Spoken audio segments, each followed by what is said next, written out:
Concierge Pediatrics of Houston. I'm Dr. Catherine Espana. Hi everyone, it's Amanda with West University Moms, and I'm here with Dr. Espana of Concierge Pediatrics of Houston. Hi, how are you? Nice to come by. Yes, thanks so much for doing this. So tell us a little bit about yourself, your mom. How many children do you have? So I have two kids, a teenager, I can't believe it. She just turned 13 and I'm a little bit freaked out about it, but we're good.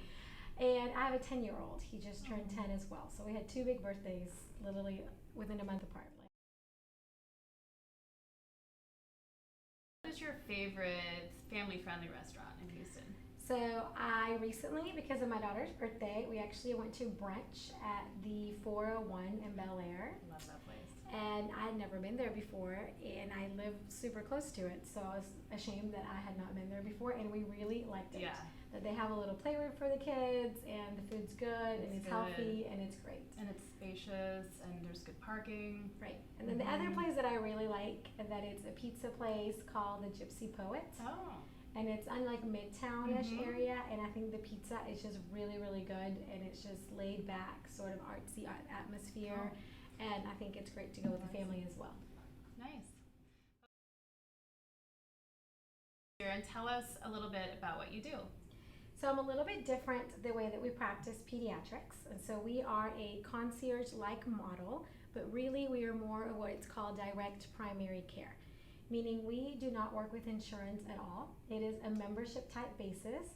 That way we can keep it more personalized. And really what we do is that we keep our overhead low by not having to work with insurance. And that way we can charge a monthly fee that is pretty affordable. And so what you do is that you pay a membership, just like if you would pay a membership to the gym. And that includes all of your visits, whether it's one visit, a million visits. Really? But most importantly, it includes me 24/7.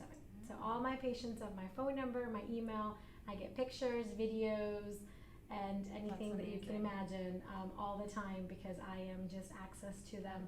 Yeah. Phone so call hence away. the name. Hence Concierge. the name. Correct. Wow. And so you, I guess, see patients anywhere from newborn to 18. Yeah. 18. I do have to say that I have a bigger, because we are a newer practice. It'll be 4 years and 2 days. Wow. Oh, what day is today? Happy anniversary. And sure. actually, it's tomorrow. Okay. 4 years on the Really? 15th, so Cool. it'll be tomorrow. Wow. But because we're a newer business, most of my patients I think are younger, and so I do have a few teenagers, but most of them I would say are 6 or younger. Okay. So how did you come up with the whole concierge format? So I don't think I ever came up with it, meaning this has been around for a while. It's just not very common for pediatricians. It's more common for adult medicine. But I can tell you that I was working in a regular pediatric office, and I was very frustrated, and I was getting burned out because I was tired of what I felt like being a robot, meaning I was seeing patients every 10 to 15 minutes.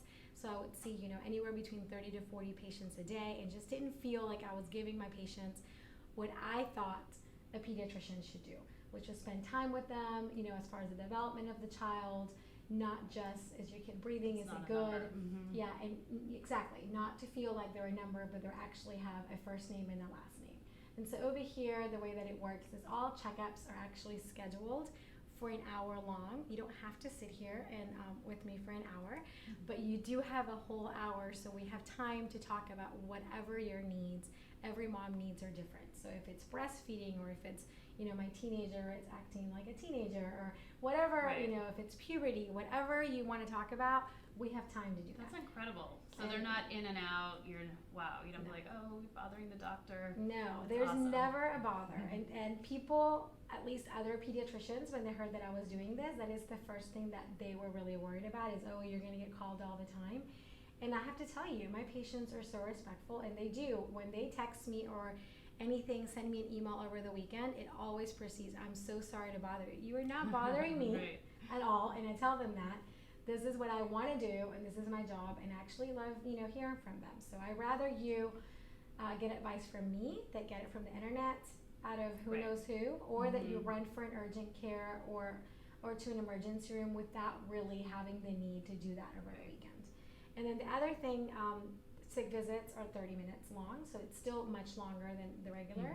And what that does is that it allows me to be able to spend the time with your child, but it also allows me to never run late.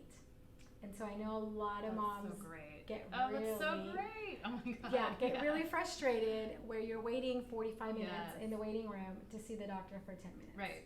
So here, you pretty much, there's no wait time. We have a waiting room just for show, I tend to say, to make it look cute. I don't know, but there's really no waiting room.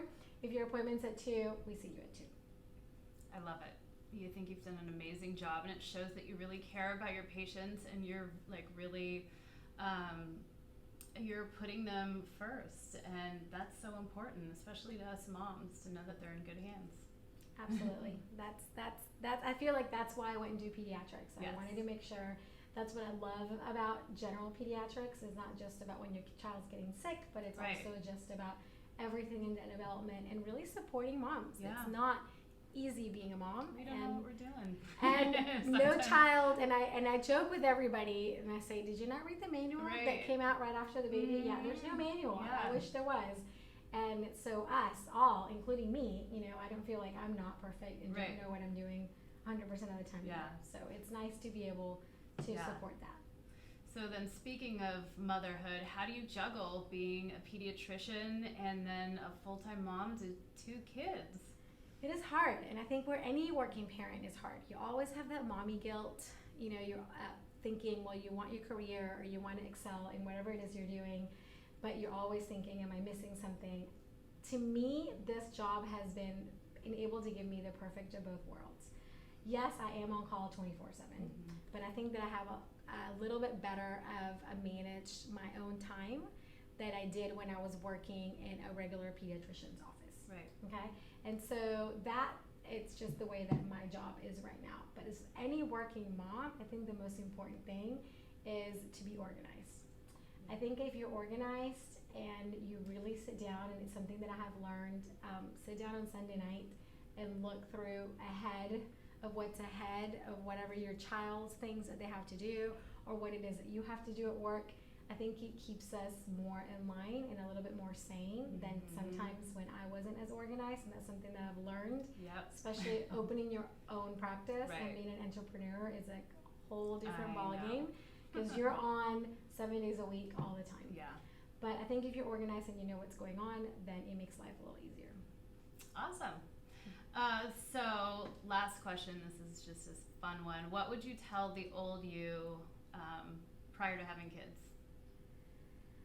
I think I would travel more, and I love to travel, and I still do, but it's a lot harder, obviously, once you have kids. You have to adhere to their school schedule, and you notice that anytime that they're at a school, that's when everybody else in the world is at a school too, and so everything's more expensive, and it's just more crowded.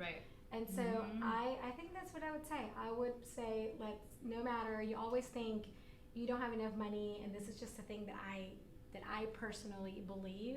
For example, for kids, to not necessarily give them tons of gifts, but to give them the experience of traveling or to seeing a different country, culture, to look at the world, look at different. That is worth $1 million. I know. And so for all you young, well, I guess this is a mommy channel, but if you are young and your kids are still young and you're thinking or waiting for the perfect time, it really does get harder the older they get because of soccer, school, their schedule just sort of creates when you can leave. So it's easier, even though you think it's harder when they're younger, just to pack and go. Just to travel now. Yes, absolutely. Travel and enjoy the world now. And get lots of sleep. Yes. Well, thank you. Thanks so much. This was an amazing opportunity to learn about you and your business. I'll have everything linked below. And stay tuned. Yeah. Thanks, everyone. Thanks for coming. Bye. Bye.